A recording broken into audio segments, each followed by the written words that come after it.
Welcome back to A4 Roll Space with me, Tanhony. And this guy. Sorry, I was drinking water. I didn't think my intro would come so quickly. Who are you? And me, Tanhony too. That's not your name. Yeah, but that's what I am. What happened last time? That's my title. Yes, last time, so if I remember correctly, Dragon was fighting Noel, and Noel went apeshit mode and started firing lasers at him, and he revealed his technique, Gemini Kanano. No, and, Gemini Shotgun, you Gemini Shotgun no. Should be, but the cannon fit so much better with the specific attack he used that time. And he took a... Because the shotgun's a spread shot, yeah? But he didn't spread the plasma when he fired it back. Okay, never mind. Semantics. He recorded a plasma shot and fired it back, and he, melted her face and, her arm off. And she was, losing her shit. And then she was, about to release the hounds on him, and Skipper was like, try again next time, kiddo. And she was like, ah! And that was where it ended off, I think. But Ruth was also encountering a mysterious figure. Oh, sorry, I actually did forget about that. Yes, Ruth is encountering a mysterious figure. She's in the room with Satan. Someone has appeared behind her. Alright. So without further ado, is the voice masculine or feminine? Should masculine. I know before I go in? The mysterious voice. Okay. Ruth's head twitched just slightly. Her brain hesitantly transmitted the command to her nerves to look behind her, to look towards the source of that voice. Don't, said the voice softly, and yet the voice was still harsh, like scraping steel. If you look at me, you will die.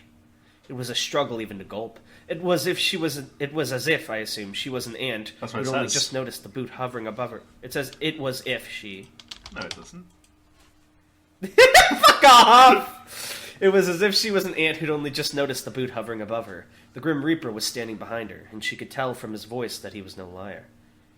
Heard my voice, the man went on, and as he did, Ruth could hear him walking towards her, his footsteps heavy and metallic upon the floor. Know my name. You are already in grave danger, but so long as you don't look at me, still survive this situation. Ruth scoffed with bravado she didn't feel, even as she continued to stare straight forward. You think I'm scared of you? She felt cold air on the back of her neck. Oh, his innards are cold? Yes, the citizen breathed.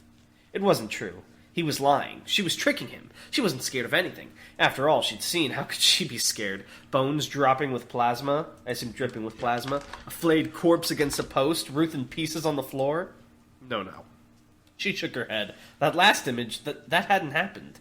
The situation was just messing with her head. If she just turned around, took this guy on, she could break the spell he'd put over her. The citizen chuckled, the reverb in his voice lending the laughter an odd echo. You struggle valiantly against yourself, little girl, but that isn't always enough. You must be aware of your nature, your limitations, as I am. My limitations? The seemingly friendly advice was so unexpected that she couldn't help but respond. Your limitations, the citizen repeated. Only human must understand that. She clenched her fists. Of course I understand that, she growled. Of course you do. That is why you do not turn around. Maybe a bit louder because you faded out a bit here. You understand that although we are both human beings, we are not at the same level. Dispatching me is beyond your current capabilities. You are wise to recognize this. I ask only that you ensure your wisdom persists. God, this voice is messing with your mic a bit. Do you want me to turn it up? Well, so it's every time you go a bit quiet, it fades out very audibly. Alright, how much of that do I gotta reread? It's fine, it's on the video, it's just for the future. Alright, well when I do it, I'll put the mic closer to my mouth. It'll be like semi-AMSR. ASMR. Defiant words came to her Almost just for the sake of it. Even if you kill me, she said, this place is surrounded. You won't get away. Another hollow chuckle. Surrounded. Surrounded by who? Shooting Star Security Solutions. Those people outside are already dead. A chill ran down her spine. There had been hundreds of people guarding the entrance. He couldn't have... Sorry, I lost my place for a second. You're lying, she snapped. Oh, Jesus Christ. Sorry. You're lying, she snapped. I am not. The citizen's voice was as calm as ever, as if he were explaining something very obvious to a child. I lie a great deal, yes, but not on this occasion. I have killed those people. They won't be an obstacle. Even as her mouth wanted to continue arguing, her mind understood it could produce no more words to delay this. I am going to walk past you now, the citizen whispered. If you wish to live, close your eyes so that you do not see me. Otherwise, I will cut your head off as I pass you. The choice is yours. How come you didn't give that choice to the other guys? There's like hundreds of them. He could have got a megaphone. She heard another metal footstep and, as if it were an automatic reflex, her eyes snapped shut. An awful trembling went through her body, as if an invisible hand were shaking her as hard as possible. It was a struggle even to keep standing. The citizen chuckled. Low, dark, and a metal gauntlet came to rest on the top of her head. Good girl, the citizen said, and kept on walking past her. Oh, so I guess she gave in. Skipper had found himself in better situations. Ruth, if you want to survive, Ruth, just simply take 2 steps down the stairs. Sure. Skipper had found himself in better situations, he had to say. Dragon slung over his shoulder, he zoomed backwards through the hallway. How's my sound, by the way, right now? It's fine, yeah. Sorry, I had to diddle with my mic. Letting loose countless heartbeat shotguns, both to fight and to direct his momentum throughout the corridors. The sounds of explosions and raining metal was near constant, but the impact on the reserve of drones zooming towards him was negligible. The sheer number of drones was almost unbelievable. They were programmed not to fly into each other, but the amount of them stuffed into the hallway meant that their metal holes were scraping together, sending sparks raining out. What's so funny? What? I thought you were laughing at something. Maybe No. I'm just going crazy. I might actually be going insane. For each cluster of drones he took out, more flew in to take their place. Skipper bit his lip as he went zooming around the corner, Dragon's legs flapping in the wind behind him. Heartbeat landmine wouldn't be much more suited to taking out a crowd like this. Would be much more suited. No, you had it right, I read it wrong. Heartbeat landmine would be much more suited to taking out a crowd like this, but he couldn't risk it in this situation. Dragon was far too close. There was a non-zero chance that letting loose an area of effect attack like that here would result in his death. Going after Noelle wasn't an option either. The last he'd seen of her, a group of her personal drones were lifting her away from the battle, even as she flailed and screamed threats at him. It's interesting that the drones, have to have some sort of AI to resist her orders, yeah? Well, it's more like she's ordered them to get her out of here, and the same, but she's still pissed off, so she's shouting. Right. Every second put more distance between them that he simply couldn't take back. Escape was the only good ending to this encounter, then. He'd have to fight the things off as he moved upstairs, back to the lobby, and shot himself out right into that security perimeter. It would be a bloody battle, but he was sure the security forces had the firepower to take on these drones. Plus, it would give him a little breathing room. He doesn't know. Sounds like a plan, huh, Mr. Adrian? He asked quietly, knowing that the unconscious Dragon couldn't answer him. The drones began to get a little too close to comfort, I assume. The sounds of scraping metal getting louder. Not good. At a distance, he could maneuver his body to avoid the plasma that was coming down like rain. You might want to edit the too close to comfort to too close for comfort. Oh, yeah? Yeah.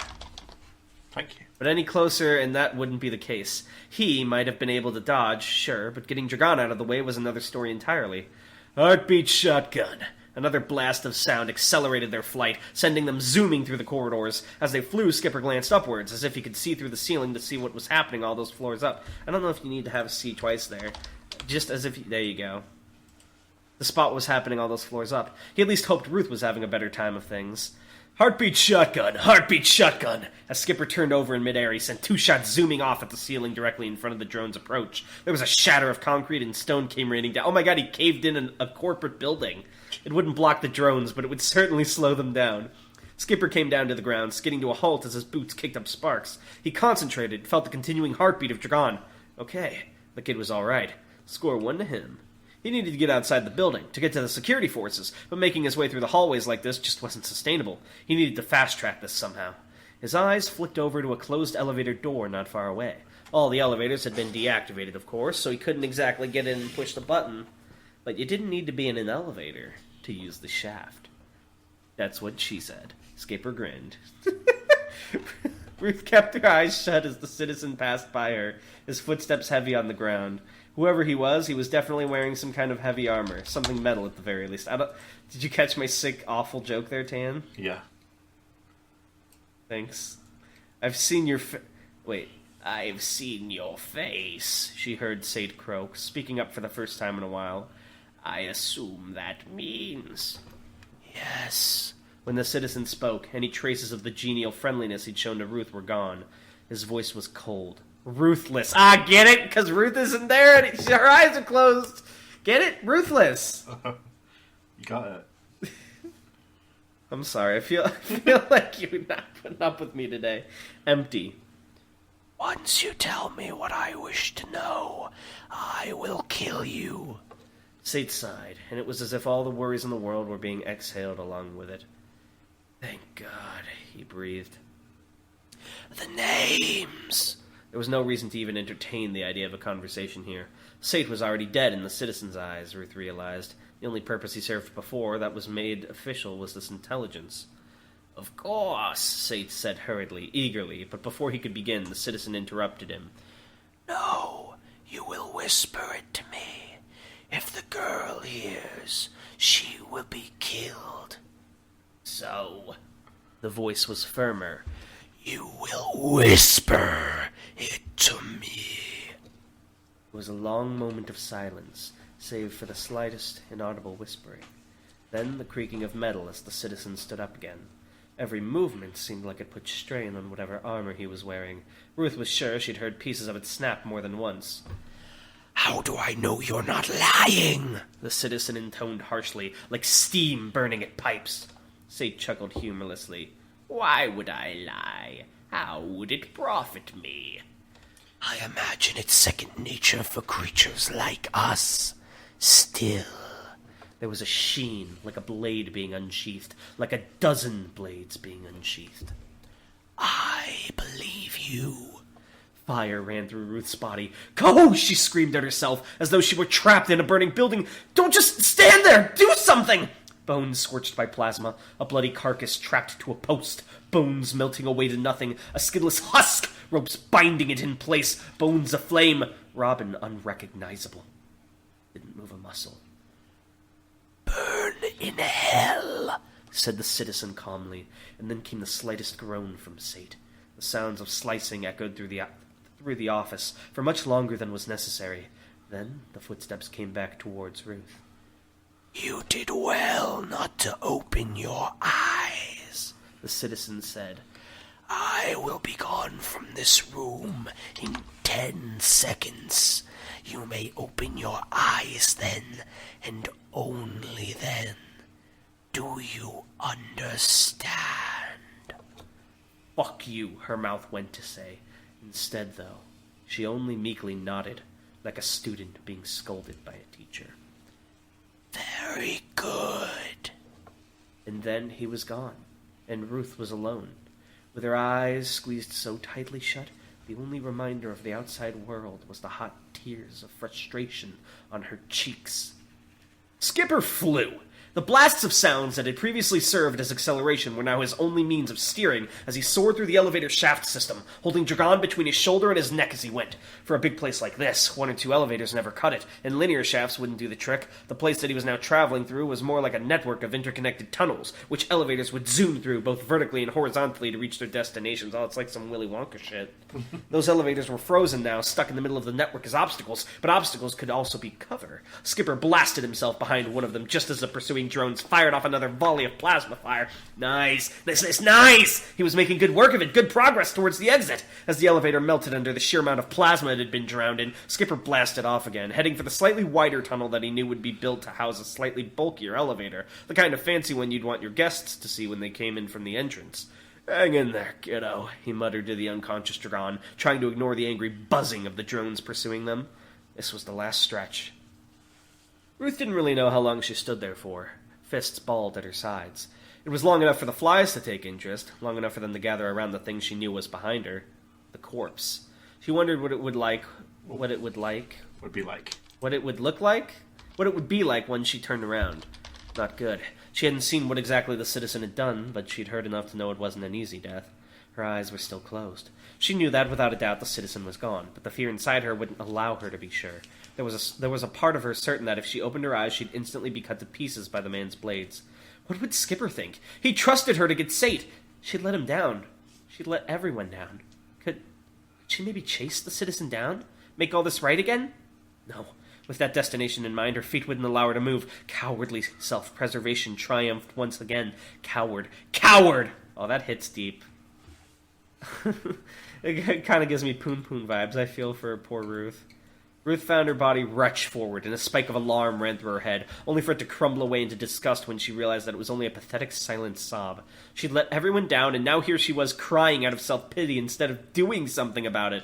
This is not the same Ruth that asked for a cheeseburger in the fucking ship. I feel so bad for her. Tan, let her be happy. Huh? You're in control here. Did you just say no? No. No. I refuse. Her ears twitched. Footsteps were approaching. Hurried footsteps. No, that's not Someone was rubbing here. At the very least, it wasn't the citizen. She was no cogitant, but even she was sure that she'd recognize those heavy metallic footfalls. The door swung open, and the footsteps trailed off to a halt. "Miss Blaine?" said Serena quietly from behind her, the worry evident in her tone. "Are you okay?" Ruth opened her eyes. The body before her, Sate's body, had been eviscerated. It was as if 1,000 knives had suddenly and simultaneously been run through his body, revealing its contents for all to see. In death, the man probably covered more space than he had in life. She felt sick. "I couldn't do anything," she whispered, as if trying to explain herself. I couldn't... He was here." Serena looked around the room uneasily, violet aether crackling against her fingers. "Who was here?" she asked, cocking her head. "The citizen," Ruth growled. "Oh," Serena put a worried hand to her mouth, still glancing around. "Well, what do we do now?" Oh yeah, Serena and Sate never got to be friends. Sad face. Ruth could have laughed. After what she'd just seen, after what Ruth had just let happen, Serena was still looking to her for answers? She wasn't qualified to give orders. She had no idea what she was doing, clearly. Ruth began, but the word came out cracked and dry from her throat. "We head back out, meet up with Skipper and Dragon. We figure out what we're gonna do next." She had no idea what that would be. They'd failed, after all. They'd been told to kill the citizen, and Ruth had just stood there shaking like a leaf as he did whatever he wanted. The mission was an undeniable failure. Serena opened her mouth to say something more, but seemed to catch a glance of Ruth's anguished expression, and her mouth closed again. In the end, she only nodded. Alright, I'm gonna popcorn tea for a second. Deer thumped his fist against the ground, concrete cracking slightly from the impact. Strong boy. Dead, dead, dead, dead, dead, dead.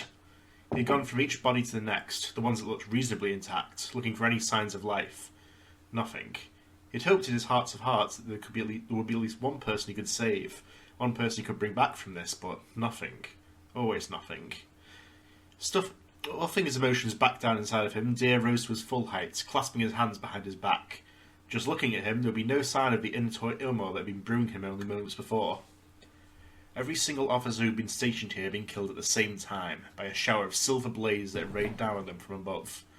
Those who hadn't been shredded by the assault had been killed by blades lodged into their eye sockets, their throats, every death either instant or very nearly so. He'd already contacted the other security team. They were on their way. The person who did this wouldn't get away with it. Deer would take that. He had nothing else. Boom, boom, boom. His body stiffened as he heard the sound, like echoing gunshots, getting louder and louder, closer and closer. Was the attacker coming back? Deer reached down, picked up his massive stun cannon and pointed it towards the hospital entrance. Boom, boom, boom. Yes, they were definitely heading in this direction, the sound shaking the windows outside. Deer's finger flicked off the safety on the cannon, readying a stun shot that could fell a pureblood pugnant. Boom, boom, boom. His men were dead. Are pureblood pugnants, like, really big? Because I remember there was one in the first arc, and I imagined him being, like, a big purple guy. He wasn't purple, but he was big. What color was he? Was he just, like, human? He's just a guy, but he's big. Oh, I thought he was, like fancy alien colored, like, purple or orange or something. He wasn't Thanos, no. He had that and stuff. He's interesting. That's what I was imagining, just a big Thanos! How did you know? We can see your highlights here. Wait, oh, that's... oh, sorry. Deer's finger flicked off the safety on the cannon, readying a stun shot that could fell a pureblood Thanos. Boom, boom, boom. His men were dead, his mission in shambles, but this, at least, was something Deer could do. He could point and shoot every time. Boom, boom, boom. Smash. The front doors of the hospital exploded outwards in a shower of glass and concrete, rubble raining down on the square below. Deer sent stumbling backwards from the sheer force of the eruption. As he did, he looked up and saw the source of the devastation. Skipper had fired himself like a cannonball right through the front wall, and he had that kid Hadrian slung over his back. The idiot was missing an arm, and blood was running down his face to cover one eye. It seemed they'd had their own troubles on the inside. The man came down. His flight had been at least a little majestic, but that sense of grace seemed to leave him as he fell into an undignified pile on the ground, Hadrian slipping from his back and falling limp next to him. For a moment, Deer stared at the pair in disbelief, then, duty taking over, he ran to them. Oh, the booms were all the heartbeat shotguns. Report! He barked, pulling Skipper up by his good arm. The fool blinked in the dim moonlight, eyes looking around the square, taking in the bodies. What the hell happened here? Skipper asked. I shouldn't be laughing at you. I know you're doing your best. I like it. Deer shook him by the arm. We have Skipper at home.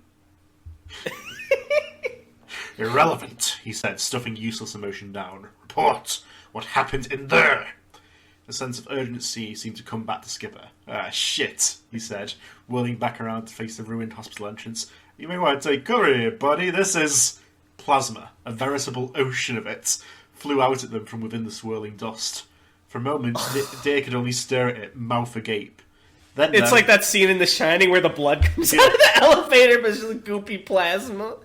Then, though, old instincts kicked in, and Deer grabbed Skipper by the shoulder and leapt behind one of the barricades in record speed. Wait! What about your gun? No! Hold on, I forgot to mention about this. Yeah, he's on the floor! He's dead! He just died! He died! Oh, thank God, that got changed. Dragon took the blow. I'll hold back the ocean. Deer grabbed Skipper and Dragon by the shoulders and leapt behind one of the barricades in record speed. The plasma passed over them as they fell to the ground, melting the concrete where it hit. A shudder passed through Deer's body as he imagined just how quickly that would have melted them. There was a buzzing of drones too, a chorus of it, coming from within the hospital. It remained for a moment, the ominous buzz rattling Deer's bones before fading away.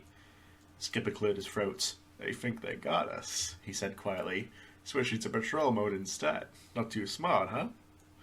Cautiously, Deer picked himself up off the ground. Indeed, there wasn't a drone in sight. The hole Skipper had made in the entrance to the hospital was utterly empty. The man himself rose up next to Deer, not Die! Die! Deer has so many fucking names because they keep trying to autocorrect his name. It was that much funnier because, like, the 2 words after the word die was grave, so it was like, die, face the grave! That's his ultimate form. Die, face grave. Deer, face grave. His eyes flicked up to the second hole in the hospital, the one their attacker had made. Someone came here, Skipper said, killed all your men and entered the hospital. That right? Any trace of the buffoonery he'd earlier displayed was gone. This, Deer realised... He has no style, he has no grace. This, Deer realised, was the assassin that had killed the president. That's right, Deer said quietly, nodding. I see. It's him, then. It wasn't a question, and if it had been, Deer wouldn't have been able to argue against him. He reached the same conclusion in his mind. This was the citizens' work. Honestly, if the citizen's this fucking powerful, why does he even need to be all secretive? It's very strange. Or is he like a demon? Is his weakness knowing his name? Skipper sighed, his breath leaving his mouth as a cold mist that rose into the night air. Guess I'm going back in, then. Deer's head snapped to stare incredulously at Skipper. The miner just uttered insanity. Are you mad? He said, losing composure for just a moment. You saw what he did to my men, and those drones are still in there too. You wouldn't last 2 seconds. A smirk played across Skipper's lips as he looked up at the hospital. Me against a one-man army, a 600-drone army, and whatever goons are still hanging around? His eyes were far away. I've seen worse. I got 3 kids in there, buddy. It's not even a choice. Keep Mr. Hadrian safe for me, yeah? With that, he blasted off, twin shots of sound propelling him back into the hospital entrance as Deer looked on, disbelieving. Insane. He just witnessed utter insanity, but he couldn't deny it was just a bit magnificent. And he noticed as he looked at Skipper's back, despite all the fights he's been in, there were no scars on his backside. Well, I can't see because he's wearing a coat. There were no scratches on the back of his coat.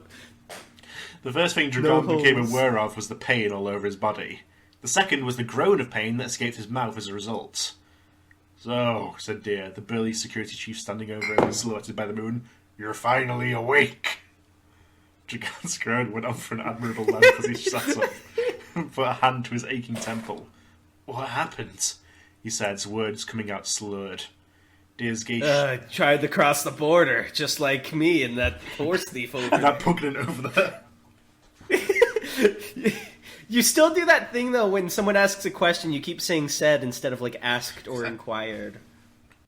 Or ventured. Deer's gaze shifted to look at the entrance to the hospital. Dragon suddenly became aware that he was now outside. Of course, that was obvious, but he'd obviously taken a blow to the head at some point. I couldn't tell you, Deer said grimly, glaring into the depths. Your man Skipper carried you out and went back in. Cloud of drones were chasing him.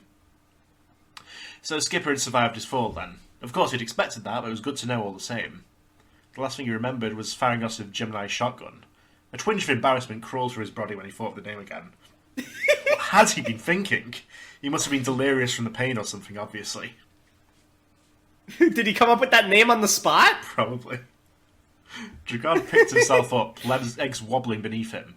I'm going back in, he forced out through gritted teeth. But as he went to take this first step, Deer's hand landed heavily on his shoulder and pulled him back. The older man shook his head. No, he said sullenly. You wouldn't stand a chance against what's in there, boy, and neither would I. Dragon furrowed his brow, uncomprehending. What's in there? He mumbled. And finally... slid past 4? And his gaze slid past Deer, and he realised what was around him. He really wasn't in his best mind. Corpses. So many corpses impaled and sliced and eviscerated. It was like the aftermath of some bloody battle. Noel and a crew wouldn't have the ability to do this, and the damage didn't fit the powers they had. Did that mean... Dragon, what do you mean some bloody battle? This was a bloody battle. Deer nodded again, clearly seeing what Dragon was thinking. It's him, the citizen. Fuck. Yes.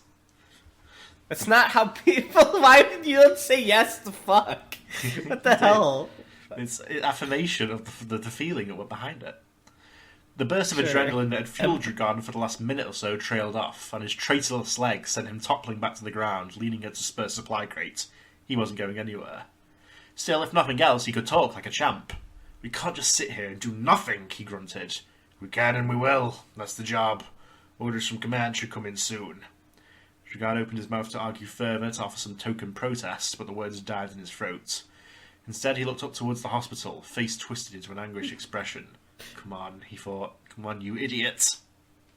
Oh, no, it's just like fucking Cain and Abel and Record of Ragnarok. Come on, Pops, just go down. Come back to us, Pops. You don't have to fight anymore. But yeah, that was a big one. That was a big chapter. This was originally two chapters originally, but they were both individually too short, so I put them together. Right. Oh, that's so good. This was a good chapter. A lot of fighting, but I feel like it was really emotionally paced well. And if you don't make Ruth happy soon, I will kill you, because I miss 1.1 Ruth. She was so different. She was so happy. And then things started happening. Ever since Dragon came on board, never would have happened if Dragon wasn't around. That's why she's so anxious. She's always stressed she's going to get shot in the back. You can't turn your back. Musashi. Exactly. You know how stressful that is for a human being, knowing there's a little backstabber in your party? And he's hungry for it. He loves it. All right. My question this week is: will Skipper survive? We also met the because I did citizen mention for a the theory. first time here as well. We did. That was fun. I like doing his voice. I like that like breathy, ghostly voice. It's a shame it doesn't pick up on mic well. I ended up just leaning in every time I wanted to do it. But my question is: do you think Skipper will survive? Because I proposed a theory that at some point Skipper's going to die, and then Dragon's going to be both the Lancer and like the hero of the group, and like kind of take on that leadership role. But I don't know if it would happen so soon. But my question is: do you think that Skipper will make it out, or do you think he will perish? Well, I suppose we'll find out next time. Thank you for Wait. reading and listening. Bye!